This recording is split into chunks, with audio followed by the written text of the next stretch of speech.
आज हम पढ़ेंगे पॉलिटिकल साइंस की सेकंड बुक इंडियन पॉलिटी जो है आपकी भारत में राजनीति, उसका फर्स्ट चैप्टर राष्ट्र निर्माण की चुनौतियाँ। फर्स्ट ऑफ ऑल हम जानेंगे राष्ट्र निर्माण में चुनौतियाँ कौन कौन सी थी। उससे पहले हम ये जानेंगे कि राष्ट्र निर्माण में चुनौती क्यों आई और राष्ट्र का निर्माण क्यों करना पड़ा। जैसे कि आप सब जानते हैं हमारा भारत देश 15 अगस्त 1947 यानी कि 1947 में आज़ाद हुआ था।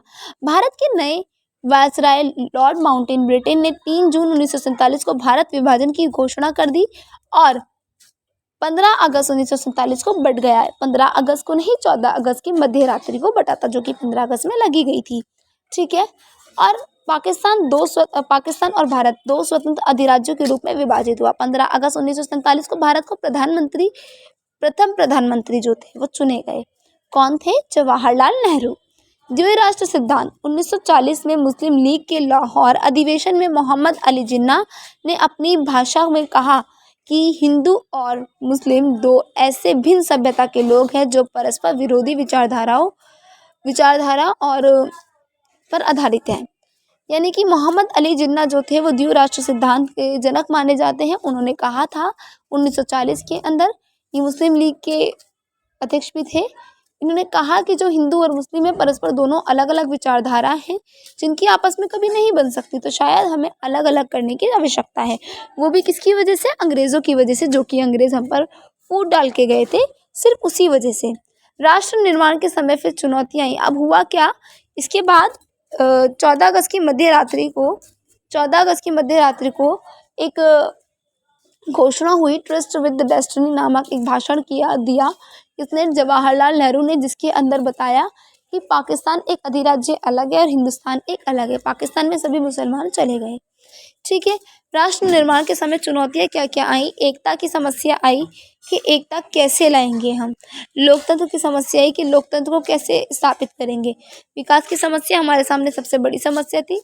और सामाजिक न्याय की समस्या कि हम समाज में कैसे स्थिरता बनाएंगे, कैसे न्यायिक रूप से हम करेंगे। राष्ट्र निर्माण को बढ़ावा, यानी कि राष्ट्र निर्माण को बढ़ावा कैसे दिया गया। संघीय शासन की स्थापना करने के लिए, केंद्रीय सरकार शक्तिशाली बनाने के लिए, शक्ति का बंटवारा करने के लिए, इन तीनों पॉइंटों ने क्या करा? राष्ट्र निर्माण को बढ़ावा दिया कि हाँ, हमें राष्ट्र का निर्माण करना चाहिए।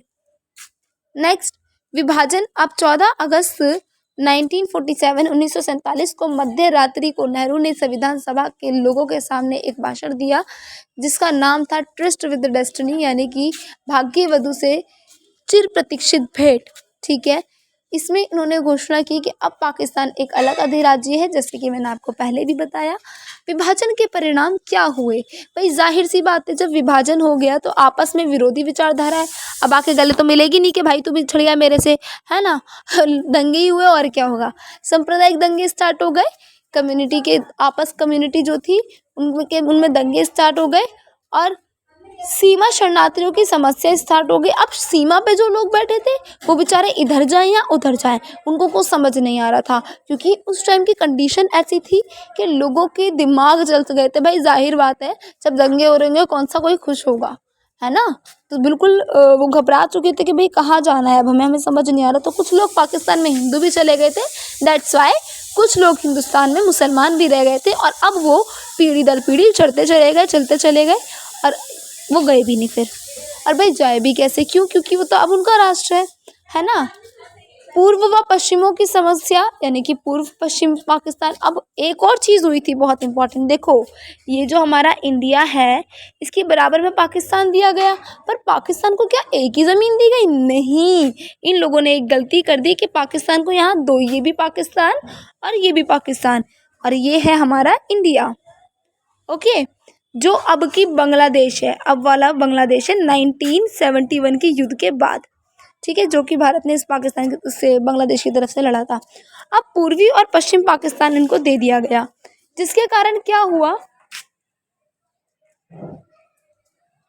के कारण हमें फिर पूर्वी और पश्चिमी पाकिस्तान की समस्या का सामना करना पड़ा। देशी रियासतों का विलय, एक और हमारा विभाजन का परिणाम आया कि अब जो देशी रियासतें हैं वो किसके अंडर जाएं, पाकिस्तान के या फिर भारत के। देशी रियासत यानी कि रजवाड़ों का विलय। देशी रजवाड़ों की कुल संख्या 565 थी। पूरे भारत में 40% यानी कि 40% देशी रजवाड़े थे। इसमें सरदार वल्लभ भाई पटेल ने अहम भूमिका निभाई इसका विलय कराने के लिए। सरदार पटेल ने सभी रजवाड़े भारत में मिलवाए, परंतु कुछ ऐसे रजवाड़े जिनको मिलाने में कठिनाइयाँ आईं, जैसे जूनागढ़ का, मणिपुर का और कश्मीर और हैदराबाद का। तो जूनागढ़ का विलय पढ़ते हैं। फरवरी 1942 में जनमत संग्रह में जूनागढ़ के लोग भारत में मिलने के लिए इच्छा जाहिर की। इसके साथ ही जूनागढ़ का विलय हो गया। 1943 के अंदर ही जूनागढ़ का विलय हो गया, 42 के अंदर, ठीक है। और हैदराबाद का विलय, हैदराबाद की रियासत बहुत बड़ी, वहाँ के शासक को निज़ाम कहा जाता था। हैदराबाद के लोग निज़ाम ने एक अर्ध सैनिक बल, जिसे बोलते थे रजाकर, ठीक है, खाना किया। रजाकरों को सांप्रदायिक व अत्यधिक खेमों को देखते हुए भारतीय सेना ने सितंबर 1948 में लंबे समय के बाद रजाकारों पर काबू पा लिया और निज़ाम के आत्मसमर्पण के साथ ही हैदराबाद का विलय हो गया। हैदराबाद में जो निज़ाम था बहुत ही क्रूर शासक था, जिसने अपने अर्धसैनिक बल लगा रखे थे। उस अर्धसैनिक बल में वहाँ की जनता भी वैसे उससे परेशान थी।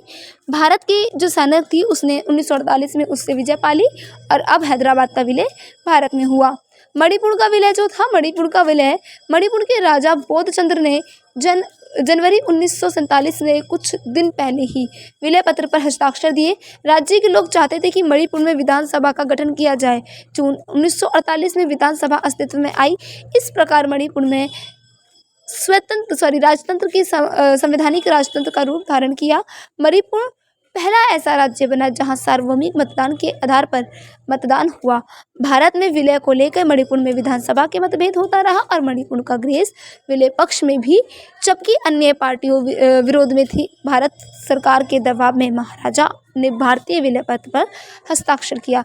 अन्य पार्टी ये सोच रही थी कि शायद जो बोधचंद्र था उसने भारत सरकार के दबाव पे अपना विलय पत्र पे क्या किया, हस्ताक्षर किया। ये सारे थे हमारे विलय। कश्मीर का विलय भी बहुत ही मुश्किल से हुआ, वैसे विलय हुआ नहीं है। तो एक आपके लिए क्वेश्चन है कि कश्मीर भारत में कब मिला, कमेंट बॉक्स में ज़रूर बताएं। बाकी thank you so much for watching my videos. And अगर आपको पॉलिटिकल्स की और वीडियो चाहिए तो आप चैनल की प्लेलिस्ट में देख सकते हैं। आपके बाकी सारे चैप्टर्स भी वहाँ से कवर हो जाएंगे। Okay bye, take care.